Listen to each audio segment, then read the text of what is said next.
Hello, hello, good afternoon. It's Monica from Life is Art, and this is our final crafting video at the April to June catalog launch party. And I'm just getting myself situated. There we go. Found the video. Have you guys been having fun checking out the catalog and checking out the Cardstock Carnival sale that's happening this month? You can also check out the National Scrapbooking Day specials that are available. That's coming up soon.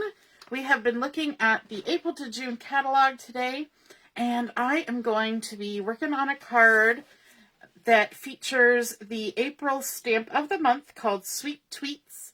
It's also going to have some mix-in paper.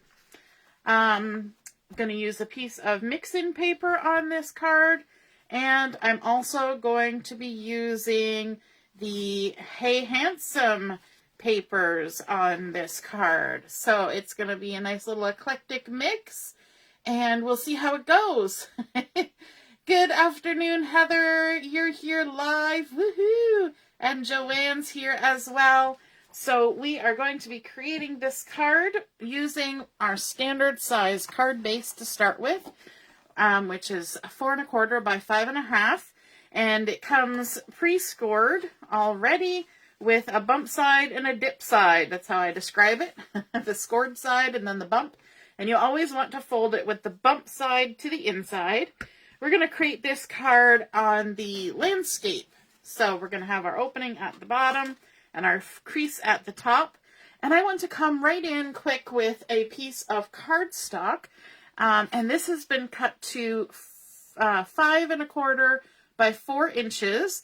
And it is the Paprika cardstock, which is in the coordinating cardstock pack with the Hey Handsome paper collection. And I'm going to be using it on the light side. So our cardstock is double-sided. And one side is darker, which is the true color side, and the other side is lighter. And so I'm going to be using the lighter side now that I've warped my paper. And one of the techniques that came up quite a few times in our look through the catalog was sanding. And because our cardstock has a white core, unless you buy the solid core black cardstock, which is black all the way through, there's a white core in there, which is great for paper tearing and sanding and distressing and all those things. So I'm going to first do some distressing on my cardstock, and you can do that with either sandpaper, or you can do what I'm doing, and I just have an emery board and, you know, a nail file, and I'm just going to go ahead and distress around the edges. Now, the easiest way to do this is to put it at the edge of your table, as long as your table is a crafting table and not your good dining room table, because you might accidentally sand some of your finish off. But if you don't want to do that, you can just do what I'm doing and hold it up in the air like so. Now, if you want to do a large chunk of sanding, like to create the denim look that we saw, you will want a piece of a whole piece of sandpaper to do that. And so when we get around to doing that kind of thing, I'll go in my husband's workshop and borrow a piece of sandpaper. Yes, we'll say borrow. We probably won't give it back, but, you know, we'll pretend we borrowed it. So I'm just going to go around and distress all the edges like this. And you can also use the edge of your Versamat. So if I move this over here and put my paper right on the edge, I can run it along the edge like this. But I find you get actually a nicer sort of random look if you hold it in your hand, because you can kind of get a little farther in because it kind of bends around your hand. So you can maybe do the edge first just to get a start on it, because that goes pretty quick. But then you can also just do it up in the air and add some randomness.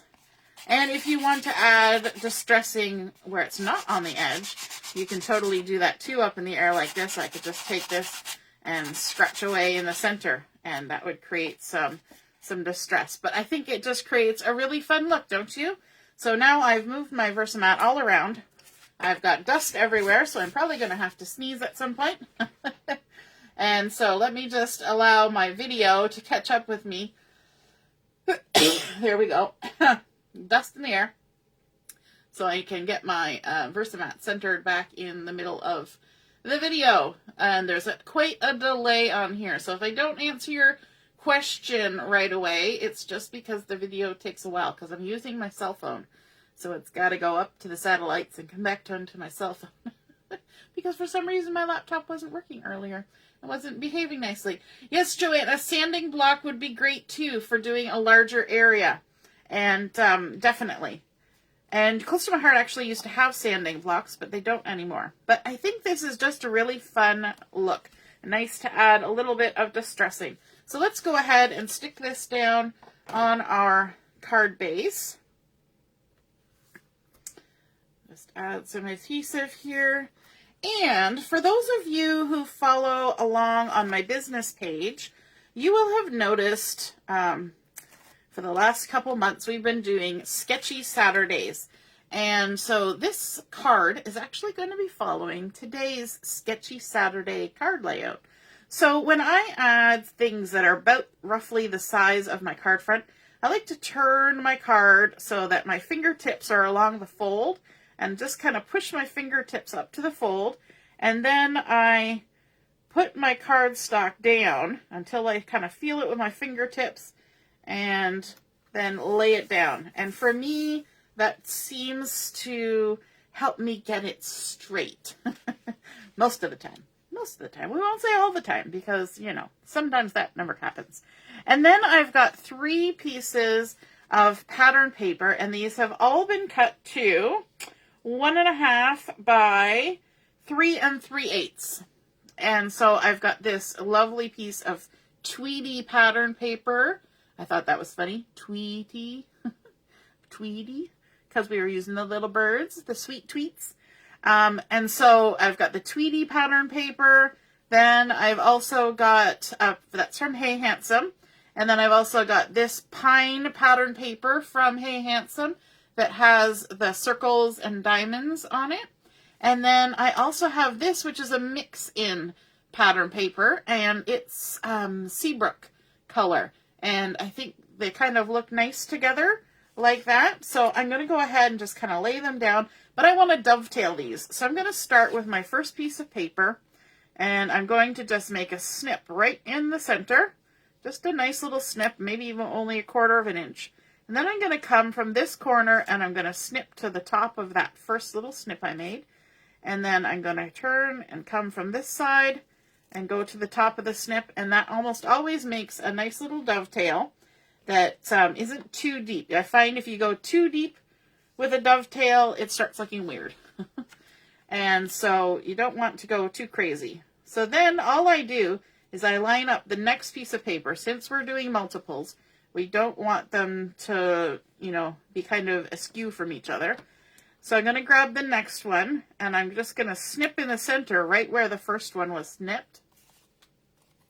And then I can do the same process where I come from the side to the top of the snip, and this side to the top of the snip, and then go back to my original, pick up my third piece, and then we can put that down, snip right in the center again. Because even if my center is slightly off, at least they're all off the same, right? We can be consistent in our unusualness. And then we can go ahead and snip this one as well, like that. Lovely. Okay, we can go ahead and stick those on, but why don't we give these a little bit of distressing as well? Not too much. I'm just going to give them a tiny little bit with my scissors, just because we started the process with that sanding. So let's continue the process with a little tiny, tiny bit. Not a lot, just a little. And there we go. You can do the same on this one. It's kind of one of those things. Once you start distressing, you might as well keep going. It's like inking your edges. Once you've inked one thing, you're like, oh, well, I guess I'll do it on everything. You got to commit to it.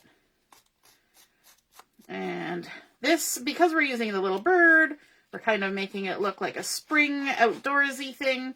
And so we might as well have it a little bit rugged. It's also going to be kind of masculine because of the papers that we're using, but definitely can fit. And I thought, I don't know about where you are, but where we are in Ontario, we're having spring, in air quotes, because every other day it decides we need more snow. So we'll have one day where it's warm and everything melts and there's mud everywhere, and then the next day we have snow. And then we go back to mud. So today, and just before I came on, the rain was pouring down. It was banging against my window beside me. And it was just, I almost thought, you guys are going to hear the rain in the video. That's how loud it was, splattering on the window in my craft room. But it seems to have died down now. So, you know, now there's going to be more mud. We have mud season in Canada. Okay, so I'm going to go ahead. I'm actually going to turn this. I know I said I'm doing it on landscape, but it's easier for me to kind of work this way. And I'm going to attach the first one, and then I'm going to attach the third one. And the reason why I'm doing that is, if I started at one side and worked my way across, I would end up with a weird gap. But if I start at each side and then do the center, then everything can get evenly spaced. So, as long as I put these outside to approximately the same from the edge, then this one I can just center in between those first two. And I find it easier when I turn it this way because, like I always say, because I'm doing it on video, my head is not directly above where I'm working. I'm off to this, I'm back away from it a bit. And so I can't really see where the edge is when I hold my paper like that. But when I turn it sideways, then I can see it. And my fingers can touch it. And I can line it up and hopefully get it in the middle. And I'm happy with how that happened. Yay! Then if you've seen the Sketchy Saturday post, you will know that we have sort of a thing in the middle. And the thing in the middle that I'm going to do here is I'm going to take my Circles Thin Cuts. These are retired now, but I use them almost on every project I do. So I'm sure you have thin cuts like that where, you just keep going back and back and back to them. So basic things like circles are awesome. And what I've done is I've taken the largest circle and I've cut out a piece of vellum. And so I'm going to put my vellum right here in the center, just like that. And I decided on vellum because I still want to see the patterns. Okay, they're a little bit frosted over, but the patterns are still there. But it gives a grounding place for my embellishing that I'm going to do. And so let me just grab my piece of cardstock here.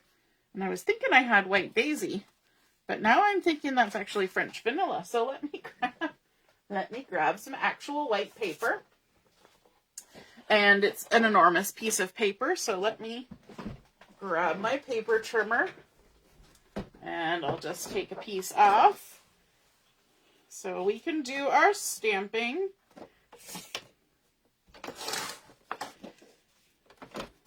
Have you ever had that happen where you go to get a piece of paper and then you realize it's not quite the color you thought it was? Yep, it happens. Okay, so we're going to do some stamping, and I'm going to use my intense black ink like we did on the previous card because I want to be able to do some coloring. And I'm going to go ahead and I'm going to stamp. Let me bring in the stamp set. This Sweet Tweets, this is the stamp of the month.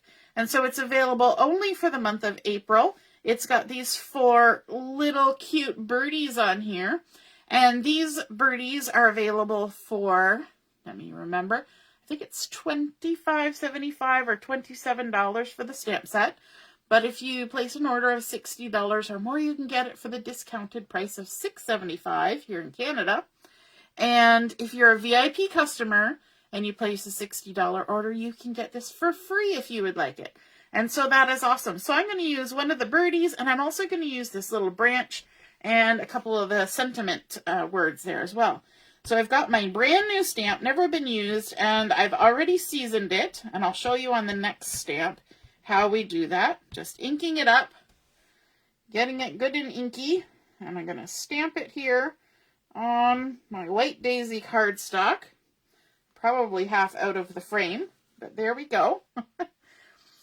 And then I also want to stamp the branch. So when you have a brand new stamp or you've just done a really good job of washing your stamp, you need to season it so that the ink will stick on it better. So you just rub it on your hand. Some people use Versamark ink the first time they use it, to stamp it in Versamark and then stamp it off. And then that kind of seasons it up. But I just rub it on my hand or my arm or whatever. And so we've got our little branch.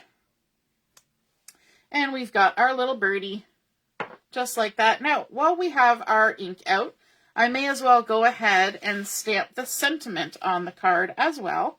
We've got a couple of layers of things happening here. I probably should have stamped this before I did all of that, but, you know, that's life. So I've got sending happy thoughts. Now, the happy thoughts are a single stamp, and then the sending is up here. And I thought I would just stamp them all at the same time, and hopefully that will help me get it in a row and make sure I don't have any excess ink. Now I'm going to scooch this closer to me. Hopefully you can all still see it, just so I can line it up. And I'm doing my sentiment on the left side, which is a little bit different from what's in the sketch that's posted, but that's okay. It's just because my little bird is looking that way. So I thought my sentiment should be over to that side.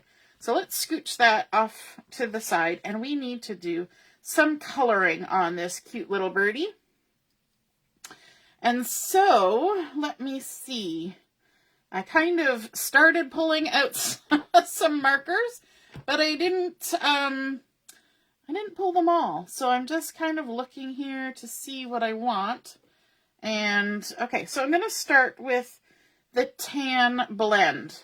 And I'm going to use actually the darkest of the tan blend. I'll just put it here on the side. I think it looks nice with the paprika background. So this is the dark tan blend. And I'm just going to go ahead and color in some of the flowers with this. And so I'm not going to really do any shading on this. I don't think it's necessary because these are just tiny little things. But we can go ahead and color them up, and these little ones. And I'm also not going to go too crazy with the colors because it's just a little birdie. He doesn't need a lot of color on him. He just needs a little bit of color. So we're going to color the little flowers. I'm just checking. Oh, there's those little berries there. Okay, and then we can close that up. And then I'm trying to decide if I'm going to color the bird itself. That's my conundrum that I've run into right now. I wonder about doing a very light gray. Just a very light gray. I think that's what I'll do. Just going to color my birdie because it'll look nice with the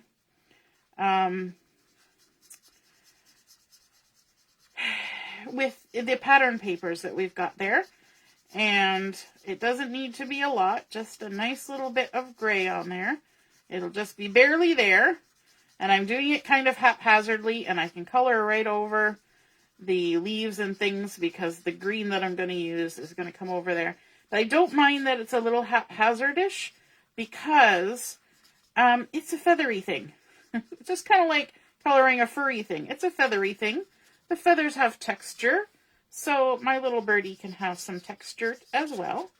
So there we go. And then maybe I will add just a little bit of mid and do a few little touches here and there. Right there. Come around. Kind of under his belly. Under the little flowers. And then I'll also do a little bit on his tail. Just like that. And maybe this wing too, because it's there. All right, and then we'll come back in with the light and just kind of blend the edges of that in. Like so. Lovely, lovely. My light gray, because I like to use this for shading, my light gray is getting very dry. That when you're looking at markers, or listening to markers, you can tell when your markers are getting dry. You hear that scratchy sound, that kind of annoying scratchy sound. That lets you know that your marker is due for a replacement. And so I'm going to come in, I'm going to do the beak as well. And then I'm also going to do the branch in this same color. I don't want to, like I said, I don't want to add too many colors to this. I want to keep it simple. So I'm just going to do the branch in the same color. Like so. And then I'm going to bring in my dull green. And I can't remember now which I decided. I think I want to use, no, that's the light. I always use the excess on the side of where I'm coloring to choose my color. So I want to use the dark of the dull green.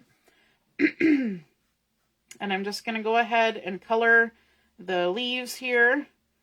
And this dark dull green will give me close to that pine color that we have right there.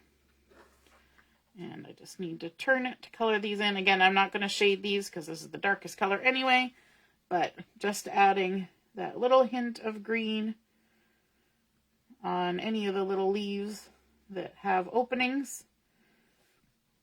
Just like that. You want to have sort of a light touch with this, because if you go over the lines, it will start bleeding and it'll get in places you don't necessarily want it to get. So you just have to kind of just touch it. Just touch it to the paper and it will do its thing. So we'll go ahead and color in all our little leaves. Do you guys like coloring? I know coloring has been the craze, right? The adult coloring books and all those fun things. And I have been somebody who likes to color for a long time. My husband in the past has bought me like Winnie the Pooh coloring books and stuff like that because I like coloring. It's kind of a nice thing to do when you don't have to think about anything. You're just coloring just for fun. So there we go. And we could even add a couple little dots down there. So pretty. And I'm not even going to worry about the centers of those flowers. I'm just going to leave them for now. But now we get to do my favorite thing, which is fussy cutting. And so we're just going to rough cut first. Because this is a stamp of the month, these do not come with thin cuts. So if you want to do what I'm doing, you're going to need to fussy cut. So all we're going to do is we're just going to go around, hopefully quickly, because these are not hard shapes. And we're going to leave a little halo of the background cardstock showing just like you would get if you had a die cut. And that also keeps us from having any boo-boos where we just accidentally snip over the lines. As long as there's a halo, you know you have some leeway, right? There's a little bit of forgiveness. And I like to pivot my paper. I also tend to only use the back half of my scissors. When it gets to about this point, I open them up and start again and just go all the way around. And by pivoting your paper, you get smoother cutting, I find, rather than trying to move your scissors all the time. And then I also like to pick a spot that makes sense for a start and a stop. So in this case, I'm going to start at the beak and work my way around. If you start at something that's very delicate, like the little toes of his little feet here, then it can be a little bit difficult to come and do at the very end. And if when you're trimming, you get too much excess and it's bothering you, you just snip off to the edge and get rid of it. Fussy cutting is one of those things that you just have to practice. Most people are not experts at it. The first time they try, it takes a little bit of practice. My daughter is very good at fussy cutting. She started doing stuff like this at a very young age. And then when you get to feathery things, you can kind of wiggle your cardstock back and forth. And she is like precision. She's a precision fussy cutter. Paper, scissors, and glue, and she's a happy camper. And markers. She's very good with markers too. So now we've got our nice little circle here, and you can notice that I have not adhered my circle down yet, and there's a reason for that, and that's because vellum is really hard to adhere. You know, you gotta hide the adhesive. So this little birdie is actually going to sit on the branch, but you can see what happens. His little feet kind of disappear, and he needs to have his feet on there, but if his feet are on there, then his tail's in front of the branch, and that looks odd, right? So what we're going to do is we're actually going to kind of fussy cut around his feet so that his feet can come up in front of the branch. Now, if I was doing this, you know, and spending a lot of time, I would actually have stamped him twice and masked and done all sorts of those weird things. But because I'm just doing it quickly here, oh, I need to trim just a little bit farther up. Let me just get myself back in there. Because I'm not doing all of that, we're just going to stick him on this branch like this. And it'll have a little bit of blue beside his toe, and that is okay. Let me just get him in there. There we go. So now he can look like he's sitting on the branch, just like that. And I'm going to squish him over a little bit. There we go. And now we can go ahead and add some adhesive. So the first thing I'm going to do is I'm going to grab some liquid glue and just stick his tail onto the branch. So I'm going to lift the back side of his tail here and just stick him down a bit. Hopefully some glue came out there. And then I want to add some foam tape on the back of him. Let me grab, I want some thin foam tape. Where did it go? Oh, there it is. It's behind. Hey, Deborah.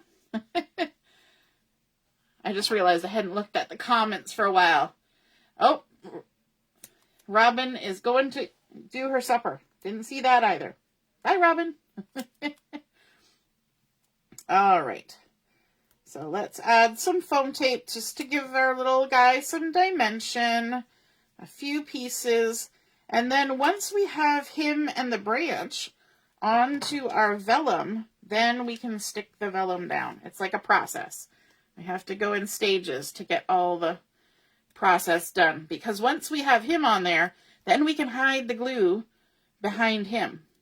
See how that goes? So let's center our little circle here. We'll stick our little birdie right there on the edge. Lovely. And now we can take this and add some adhesive to the back. So we can put a great big piece of adhesive right behind there. We can add a little bit of adhesive there. And that will be enough to hold our vellum on. So let's just make sure that's stuck down good. And take those off.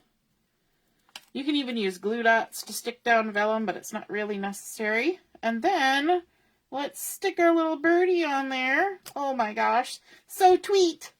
It's so tweet. I didn't even pull out any embellishments for this. Let me grab my embellishment box. Didn't think about embellishments till I got my card together. And let's see, what do we want? We want something a little bit simple. You know what? I think we're going to go for some black and white dots. Black and white? Oh, I have gray ones too. Let me just check the gray ones. Ooh, maybe we'll go with the gray. A little bit softer than the black. No. Oh my gosh, indecision. We're going to go with this. We're going to use white dots. White hearts? White hearts. Nope, white dots. We're going to do white dots.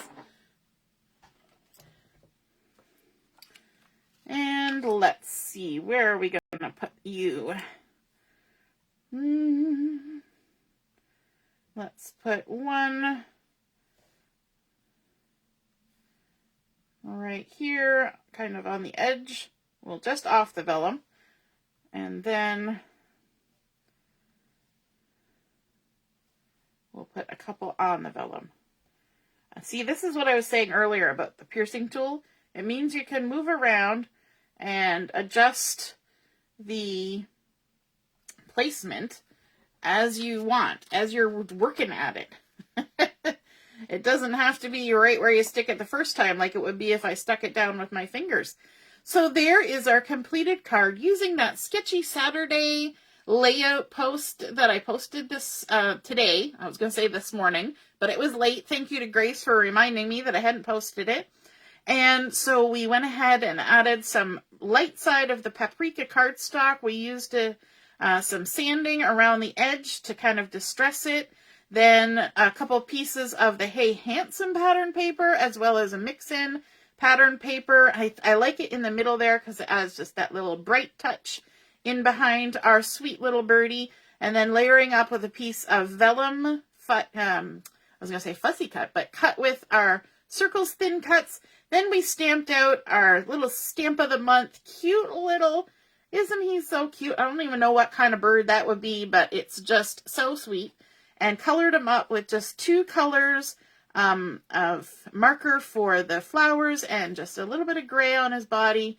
So he looks super cute and sitting on the branch, doing a little bit of trimming around there to make him sit, and stamping our sentiment down here and a couple little dots just for a little extra texture and embellishment.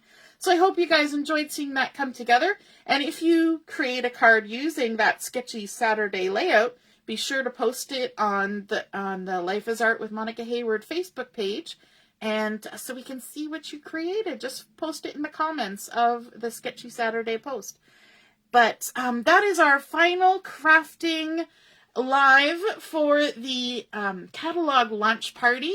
Be sure to check out the games that have been posted. If you would like to place an order and take advantage of the saving $10.95 on your shipping, just let me know and we can get that all worked out for you.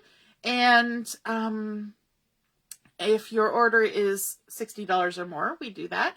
And also, if it's $60 or more, you can be entered into the Mystery House draw. So you'll want to place your order by 10 o'clock tonight in order to be included in that prize draw. And at 10, just after 10 o'clock, we will do the prize draw. And also for the door prize for the launch party. So I hope you guys had a great day. I hope you really were inspired by the catalog and all the fun goodies in there. And we will see you again soon. All right. Toodaloo. Bye.